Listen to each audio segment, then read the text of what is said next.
On pense souvent que les graines de citrouille, c'est juste un petit snack sympa pour l'apéritif. Mais en réalité, c'est une véritable bombe nutritionnelle, bien plus puissante que ce qu'on imagine. Sauf qu'il y a un secret, une façon de faire qui empêche la quasi-totalité des gens d'en profiter. Et ça, ce n'est pas juste une jolie phrase pour faire bien.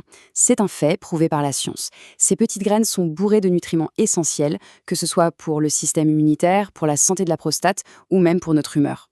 C'est là que ça devient intéressant. On a entre les mains un super aliment. Et pourtant, la grande majorité des consommateurs font des erreurs critiques. Des erreurs qui non seulement annulent tous les bienfaits, mais qui peuvent même, dans certains cas, être néfastes. Allez, c'est parti.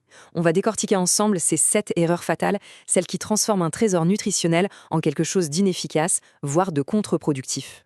La première erreur, c'est la plus évidente et la plus répandue. C'est ce qu'on fait presque tous, acheter les petits sachets de graines déjà grillées et salées du supermarché. C'est pratique, mais c'est un vrai piège.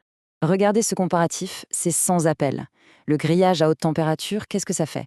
Ça anéantit le tryptophane, un acide aminé crucial pour le sommeil et le moral. Ça transforme les bonnes graisses en graisses oxydées, qui sont inflammatoires, et je ne parle même pas de la dose de sel qui peut être un vrai problème pour la tension artérielle. Alors là, on se dit, ok, c'est simple, je vais les acheter crus et les manger comme ça. C'est déjà beaucoup mieux. Mais, il y a un mais. Même crues, les graines ont un mécanisme de défense naturel, une sorte de bouclier qu'il est impératif de désactiver. Et ce fameux bouclier, ça s'appelle l'acide phytique. Il faut l'imaginer comme un cadenas. Il s'accroche aux minéraux précieux, comme le zinc ou le fer, et les empêche d'être absorbés par notre corps. En gros, on peut manger les meilleures graines du monde, si l'acide phytique est là, les minéraux ne font que passer sans nous être utiles. Troisième erreur classique, on apprend qu'un aliment est bon pour la santé et on se met à en manger des tonnes en se disant plus, c'est mieux. Eh bien avec les graines de citrouille, c'est une idée vraiment dangereuse. Les chiffres parlent d'eux-mêmes. Une portion de 30 grammes, c'est parfait. Mais si on passe à 100 grammes, on explose les compteurs de calories, avec quasi 600 calories. C'est la prise de poids assurée. Et ce n'est pas tout. Un excès de zinc va perturber l'absorption d'un autre minéral, le cuivre, créant un vrai déséquilibre dans l'organisme. On peut avoir les meilleures graines du monde, préparées à la perfection, et tout gâcher avec une mauvaise conservation. C'est un détail qu'on oublie souvent, mais qui peut rendre les graines rances et donc toxiques. Il y a 4 ennemis jurés pour la fraîcheur des graines, la lumière, la chaleur, l'air et l'humidité.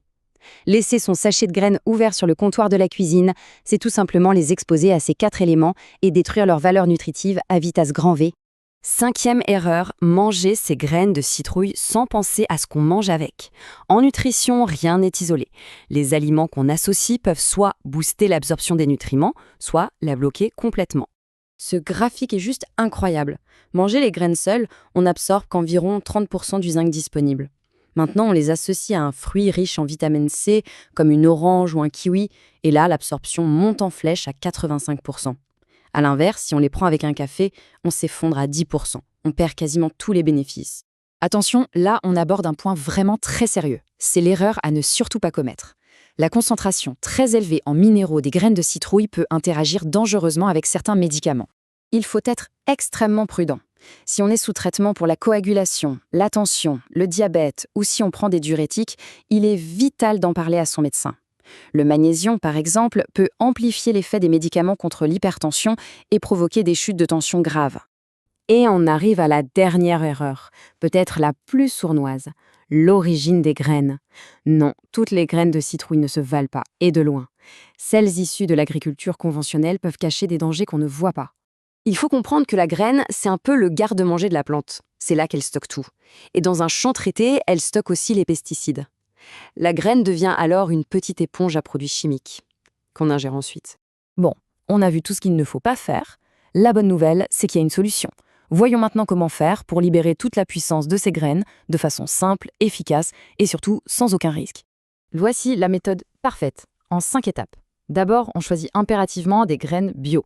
On les rince bien, puis vient l'étape clé, le trempage ou l'activation.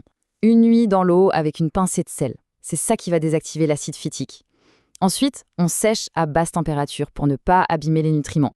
Et enfin, on stocke le tout dans un bocal en verre, au frais et dans le noir. Parfait! Nos graines sont maintenant prêtes à l'emploi, activées et pleines de bienfaits.